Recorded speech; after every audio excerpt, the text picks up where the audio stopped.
On this episode of Carnage, we're going to see just how badly Bubba broke the Mazda.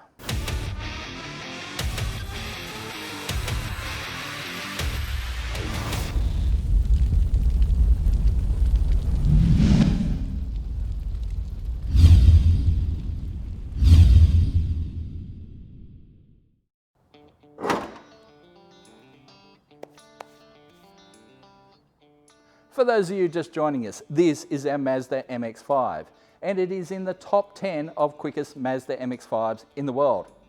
Really? That's pretty funny. I think it's number 7th, something like that. I'll have to check. However, it has gone 926 at 148 mile an hour, and we were going for 8s until we run across a little problem. So we let Bubba have a drive. Told him to launch at 4 grand. He didn't launch at 4 grand. He sent the converter all the way to the end of the rainbow. And we suspect it's pushed the crank, like the converter has pushed the crank has pushed the oil pump, snapped the oil pump. That's what we suspect. We will find out if that's the case. But what happened was he did a pass, came back around, we're discussing the time slip, and I look down and go, there's no oil pressure there on the gauge. So possibly it did a full pass with no oil pressure. Yeah, I'm surprised it's still running. But anyway, what we're gonna have to do now is I'm gonna jack her up, drop the oil, cut open the filter. We'll see what's in the filter, but ultimately we have to pull the engine because the only way to get at the oil pump on this engine is to pull the sump. To pull the sump, the engine has to come out of the car. So why am I talking about it? Let's just do it.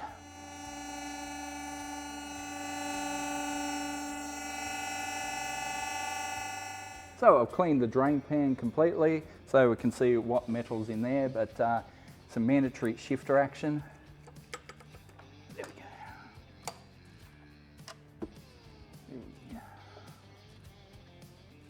go. Good old E85.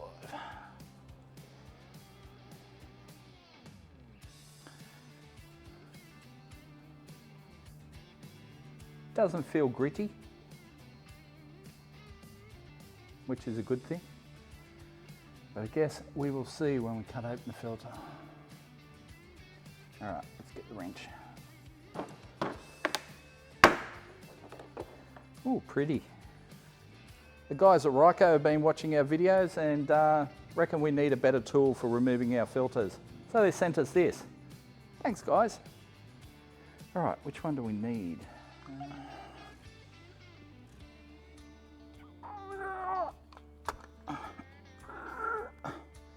The filter's on a bit tight, so I'm not asking anymore. Okay, maybe not that one. Now I'm really not asking. Wow, that is on tight. What the fuck?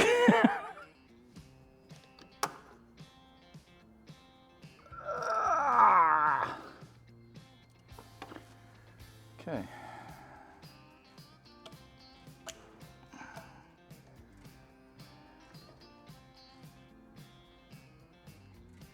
So we're going to cut open our filter now, see what the damage is, or see what's inside. But regardless of this, with the engine will still have to come out just to replace the pump. I mean, assuming that's what's wrong with it, but I don't know what else could be wrong with it.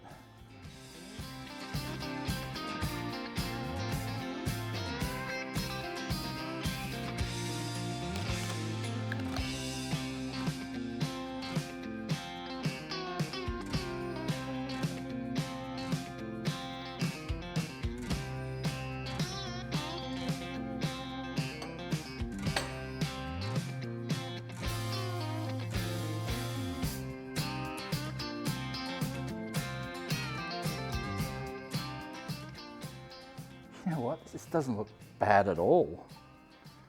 It's surprising.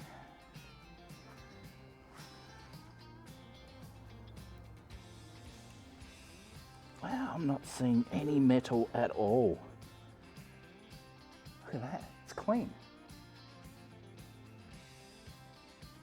Wow, can't believe how clean that is actually.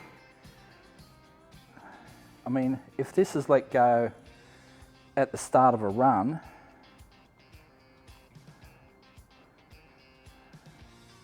I mean, there's a bit of gunk in the filter, but no, it's not metal or anything. And usually if there's a lot of metal, it will collect in the bottom of the canister there. Yeah, wow, I'm actually really surprised how good that's looking. Yeah. Interesting. Well,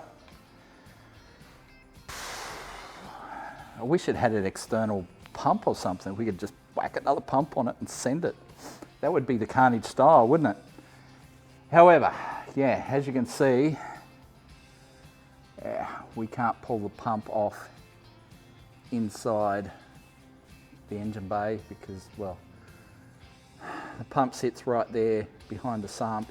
It's obviously around the crank, so it has to come far enough off the crank, and it can't do that with the sump in the road, so the sump has to come off. Sump can't come off without it being out of the car, because we can't jack it up any further because the top of the transmission is really close to the top of the transmission tunnel, so yeah, the only option is out. But yeah, that is, yeah, wow, I'm just really surprised that the filter looks that good. Pleasant surprise. There's almost nothing in there. So that filter really surprised me, and I've just drained the oil out of this oil pan, and there is really nothing here. It's crazy. There's a couple little specks, and that's it. Wow. Surely that didn't do a full pass with no oil pressure and not absolutely chew out the bearings. Who knows? But we're going to have to pull the engine to find out. So let's do that.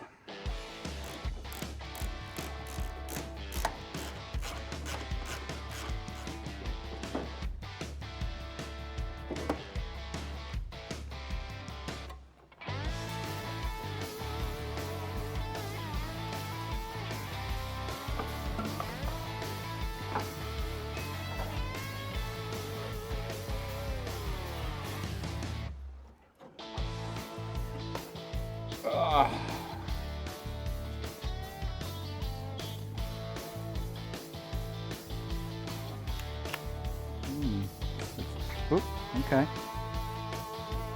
Wow, that's full of ethanol.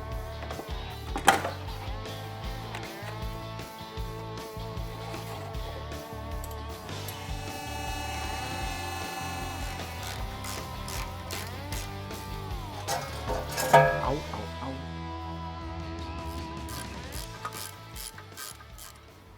So much easier to access the flex plate bolts on these BF, BA, BF. Well, this is actually territory sump, but you know, same sort of style. Hatch through there. The FG sump is rear sump, so you have to go in through the starter hole. Thank Christ we don't have to do that.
Right, we're getting close. Now for the hot side.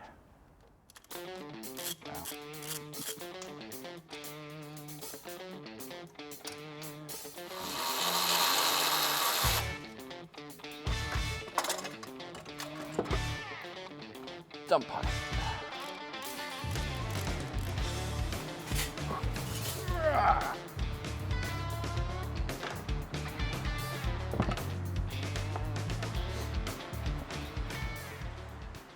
Gotta love these parts trolleys from Hare and Forbes. Nice and big. We had a couple of smaller models, but they fill up really quickly, so we decided to go and get a couple of these big boys. And found out there's a new catalogue, so go grab yourself a new catalogue from Hare and Forbes. Grab yourself a parts car. They're not that much.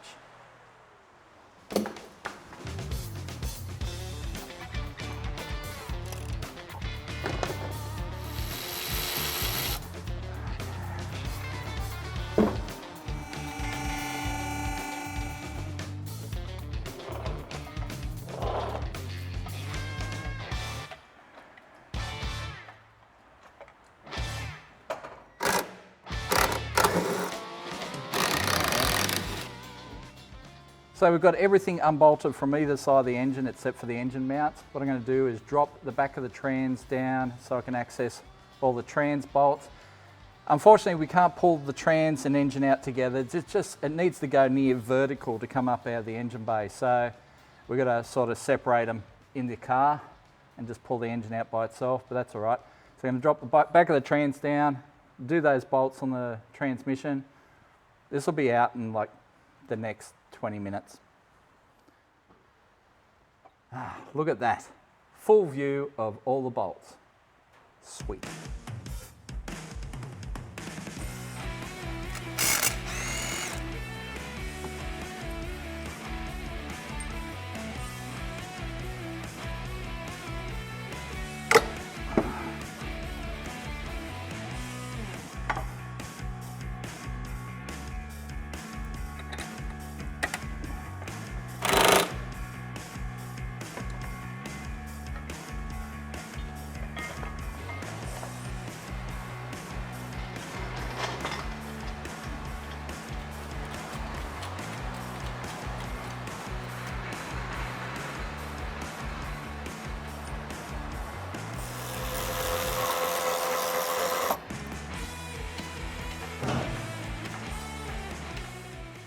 So we've run into a bit of a unique problem.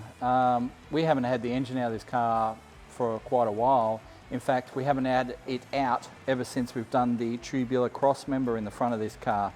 And it turns out you can't actually lift the engine up out of the tubular cross member mounts. You actually have to undo the mounts from the side of the block, release it that way. That's a bit painful.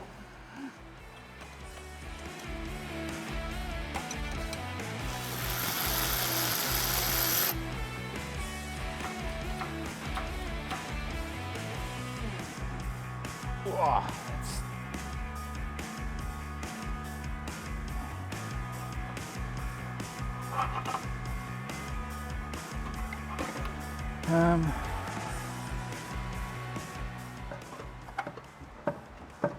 fucking converter is coming with it. It appears the converter is jammed hard into the back of the crank, and that is actually one of the things that we suspected happened when it caused whatever's happened up the front here. But yeah, I think it's pushed the converter hard into the crank. And right now, they don't want to separate.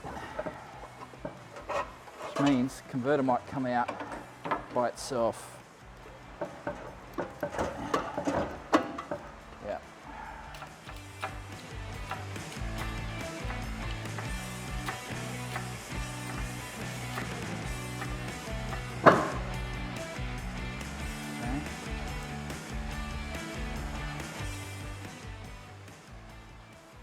I'm a dumbass.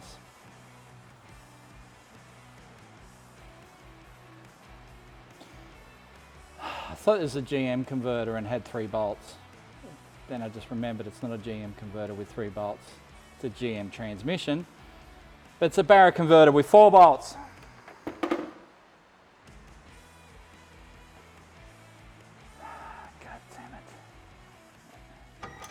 So now I've got to take the intercooler out so I can rotate the engine around, so I can remove that bolt, so I can pull the converter out that I probably didn't have to do the way we did because I'm stupid.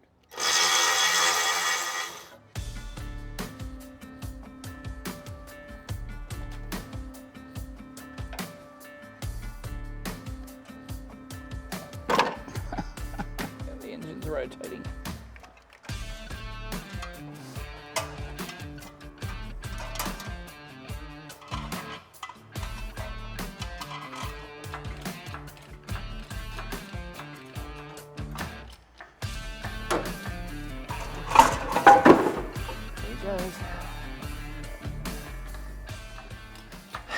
Where's Aiden to clean this stuff up when you want him?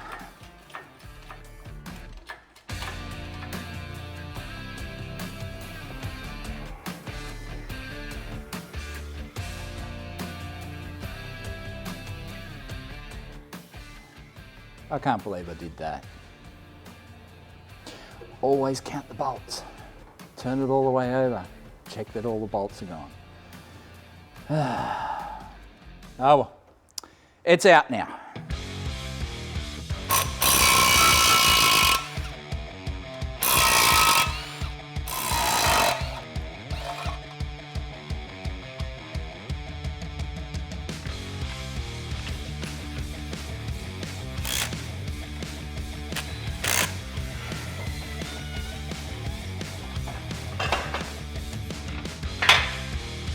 I may have done that once or twice before.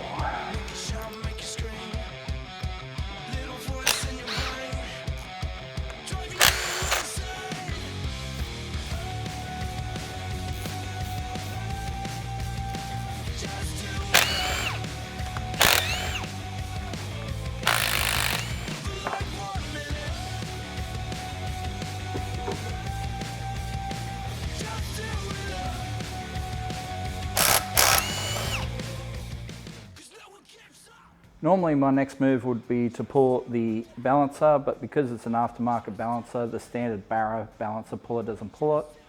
And do you think I can find my balancer puller at the moment? No. So what I'm going to do is flip the engine upside down, pull the sump, and at least that should give us an idea of what we're looking at. Here we go. Yeehaw.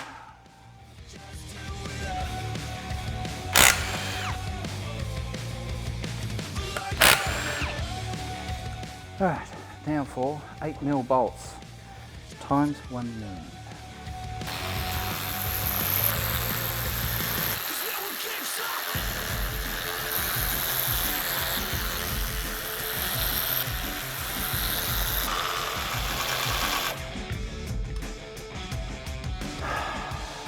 Let's see what surprises we have.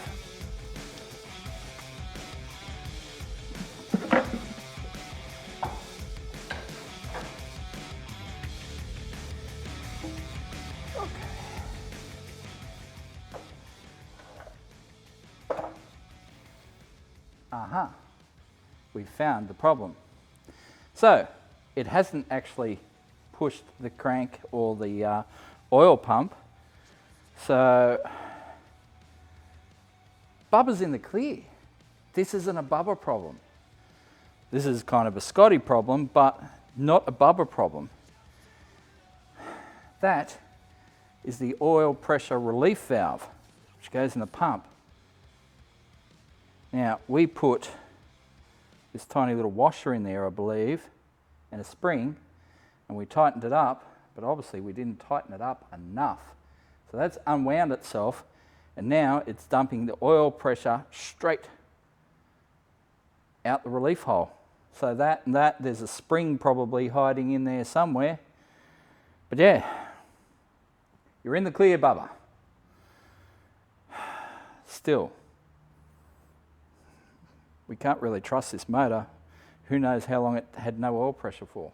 So did it happen immediately before I saw it, or did it happen for the entire run? Who knows? So many mysteries. All right, well now we know. Now we know. And I've found the spring.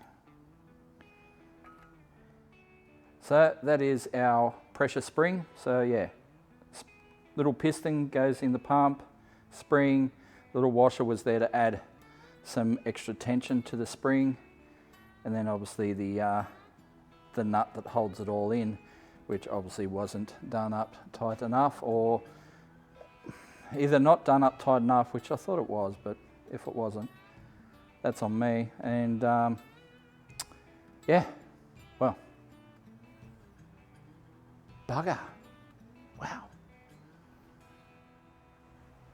Well, where do we go from here?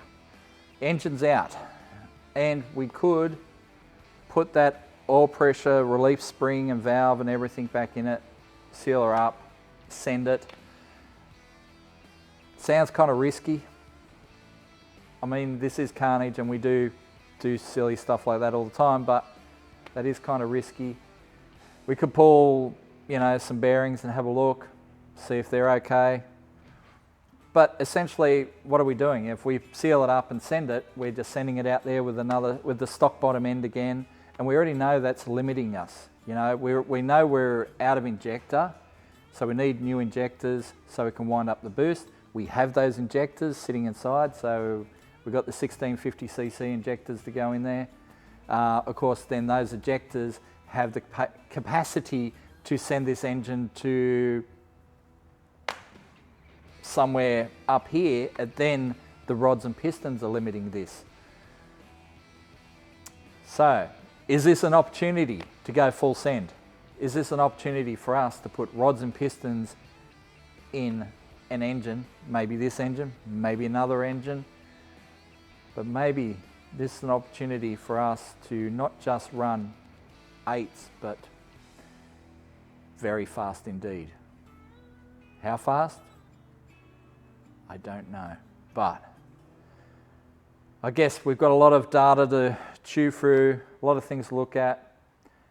What the answer is, I'm not 100%, but whatever we do, you'll see on a future episode of Carnage.